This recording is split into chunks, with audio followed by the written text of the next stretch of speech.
দর্শক আজকে যেটা বলতে চলেছি সেটা শুনলে আপনারা চমকে যাবেন। কারণ একটা জানা যায়, একটা কফিনের সামনে বসে কোরআনের আয়াত দিয়ে গোটা দুনিয়াকে বার্তা দেওয়া যায়, এটা কে ভাবতে পেরেছিল বলুন তো? আজকে আমরা কথা বলবো সেই ঘটনা নিয়ে, যেখানে ইরান তার প্রতিটা প্রতিনিধিকে আলাদা আলাদা কোরআনের আয়াত শুনিয়ে আসলে একটা রাজনৈতিক ও ধর্মীয় বার্তা দিয়ে দিয়েছে। সৌদি আরব থেকে শুরু করে কাতার পর্যন্ত সবাইকে। তারপর আমরা যাব ইউক্রেন আর রাশিয়ার যুদ্ধে, যেখানে ইউক্রেন আবার রাশিয়ার একদম ভেতরে ঢুকে হামলা চালাচ্ছে। আর রাশিয়া তার জবাব দিচ্ছে অন্যভাবে। আর শেষে বলবো ইসরায়েলের সেই আয়রন ডোম নিয়ে, যেটা নাকি ইরানের মিসাইলের সামনে বারবার ফেল করেছিল। এখন সেটাকে নিয়ে কি করা হচ্ছে সেটা আপনাদেরকে জানাবো। তাহলে শুরু করা যাক আজকের প্রতিবেদন, একদম খুঁটিয়ে খুঁটিয়ে দেখা যাক। চলুন শুরু করি। তো দর্শকবিন্দু, প্রথমেই আসি আয়াতুল্লাহ সৈয়দ আলী খামেনির শেষকৃত্যের সেই খবরে। আপনারা যদি ওই শেষকৃত্যের ভিডিওগুলো দেখে থাকেন, তাহলে খেয়াল করে থাকবেন যে যতবার কোনো বিদেশি প্রতিনিধি দল ওই কফিনের কাছে গ্র্যান্ড মসাল্লায় পৌঁছেছিল, ততবার পেছন থেকে একজন ইরানি ব্যক্তি কোরআনের আয়াত পড়ছিলেন।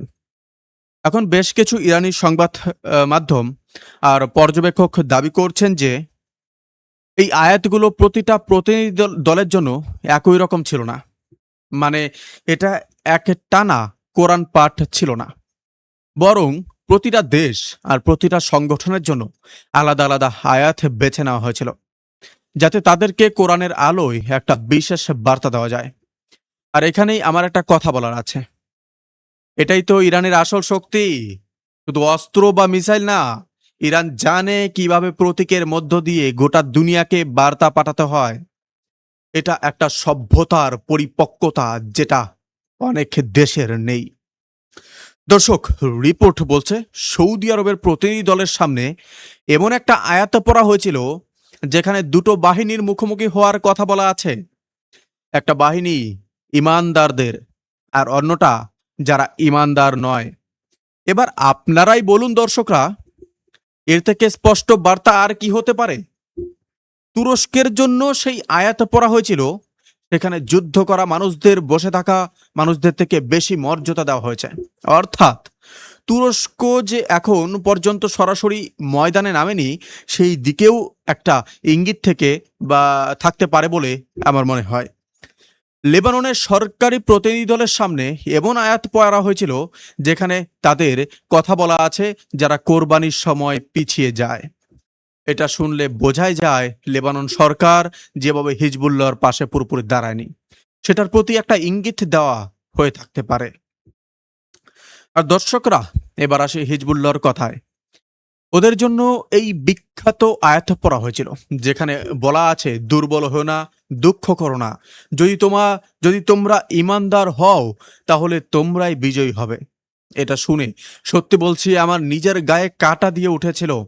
কারণ হিজবুল্লাহ এত ক্ষয়ক্ষতির পরেও যেভাবে প্রতিরোধ চালিয়ে যাচ্ছে, ইরান যেন সেই কঠিন সময়েও তাদের পাশে দাঁড়িয়ে বলছে, তোমরাই শেষ পর্যন্ত জিতবে।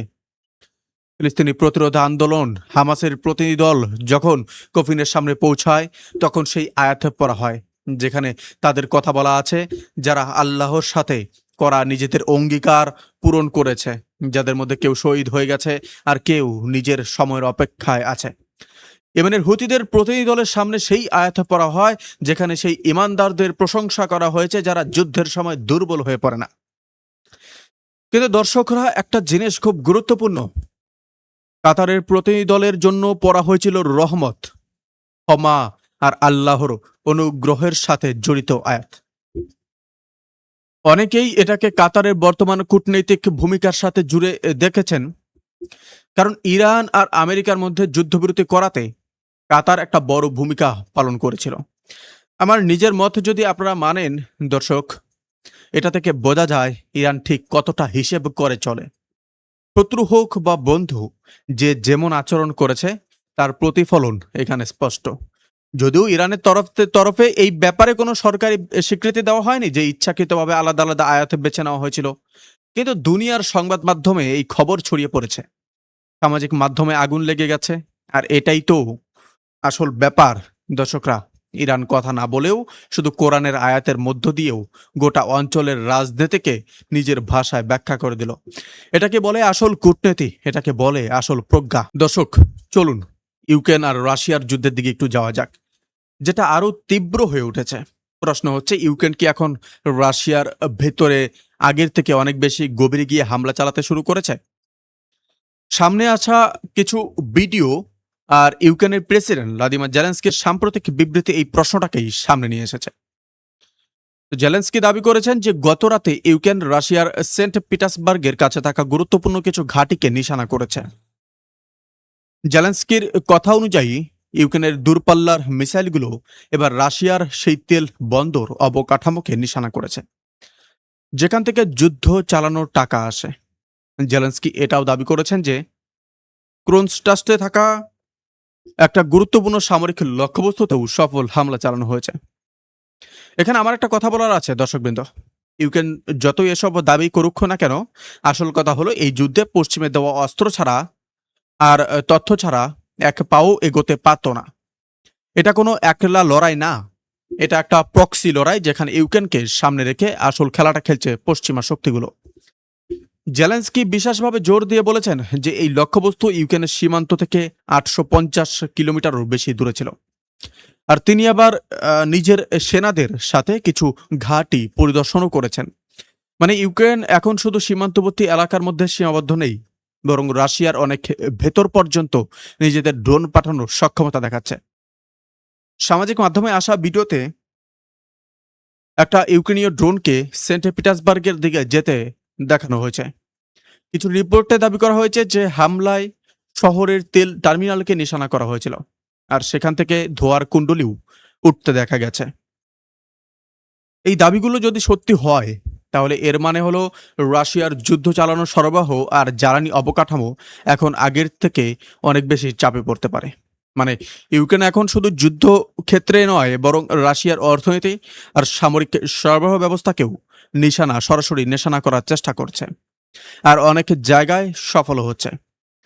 কিন্তু দর্শকরা এখানে একটা জিনিস মনে রাখবেন, রাশিয়া এত সহজে হার মানার পাত্র না। এটা এমন একটা দেশ যে ইতিহাস জুড়ে বড় বড় শক্তির বিরুদ্ধে টিকে থেকেছে, আর সেই জেদটাই এখন আবার দেখা যাচ্ছে। দর্শক, আসি পুতিনের পাল্টা জবাবের কথায়। প্রশ্ন হলো, ভ্লাদিমির পুতিন কি এখন ইউক্রেনের তেল অবকাঠামোয় হামলার জবাব দিচ্ছেন ইউক্রেনের ওই জ্বালানি সরবরাহকে নিশানা করে? দেখুন, সামনে আসা রিপোর্ট আর ছবিগুলো অন্তত সেই দিকেই ইঙ্গিত দিচ্ছে। রিপোর্ট বলছে ইউক্রেনের তরফ থেকে রাশিয়ার তেল টার্মিনাল আর তেলের ব্যবসার উপর ক্রমবর্ধমান হামলার পর রাশিয়া এখন ইউক্রেনের সামনের সারির এলাকায় থাকা পেট্রোল পাম্প আর জ্বালানি সরবরাহ ব্যবস্থাকে লাগাতার নিশানা করছে। দেখুন দর্শকরা, প্রথম দেখায় যে পেট্রোল পাম্পে হামলা খুব বড় কোনো সামরিক লক্ষ্যবস্তুতে মনে হয় না, কিন্তু যুদ্ধে এর প্রভাব অনেক বড় হয়। জ্বালানি সরবরাহ বন্ধ হওয়া মানে সরাসরি বোঝায় যে সামরিক গাড়ি, অস্ত্র, গোলা বারুদ আর অন্যান্য সামরিক সরঞ্জাম সামনের সারি পর্যন্ত পৌঁছানো কঠিন হয়ে পড়ে। মানে রাশিয়ার চেষ্টা এখানে স্পষ্ট, ইউক্রেনের যুদ্ধ চালানোর যোগাযোগ ব্যবস্থাকে দুর্বল করে দেওয়া।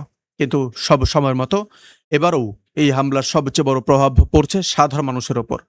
পেট্রোল পাম্প ধ্বংস হলে শুধু সেনাবাহিনী নয়, বরং অ্যাম্বুলেন্স, ত্রাণ কাজে ব্যবহৃত গাড়ি আর সাধারণ মানুষের রোজগার জীবনেও ভীষণভাবে ব্যাহত হয়ে পড়ে।